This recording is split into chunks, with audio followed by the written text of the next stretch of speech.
السلام علیکم پیارے حضور، میرا سوال ہے کہ ہم کس طرح اپنے دلوں میں نماز اور قرآن کی محبت پیدا کر سکتے ہیں؟ جزاک اللہ۔ المیہ کتنے احسان ہیں ہمارے پہ۔ اللہ تعالیٰ نے ہمیں پیدا کیا، اس کے بعد اپنے رحمان کی صفت سے ہمارے لیے بہت ساری چیزیں ہمیں مہیا کر دیں۔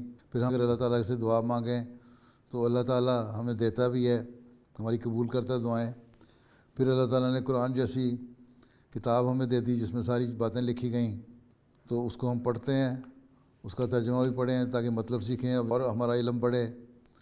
جتنا جتنا تمہاری عمر بڑھتی جائے گی اتنا اتنا قرآن کریم کو ترجمہ پڑھ کے، اس کی تفسیر پڑھ کے اپنا علم بڑھاؤ تاکہ محبت پیدا ہو۔ اسی طرح نماز میں دعا کرو اللہ تعالیٰ سے کہ اللہ تعالیٰ اپنی محبت پیدا کرے، نماز کی محبت پیدا کرے، اور جب اللہ کی محبت پیدا ہوگی تو نماز بھی پڑھو گی تاکہ تم اس کا شکر ادا کر سکو۔ سجدے میں جاؤ گی تو اس کا شکر ادا کرو گی، ٹھیک ہے؟ جزاک اللہ۔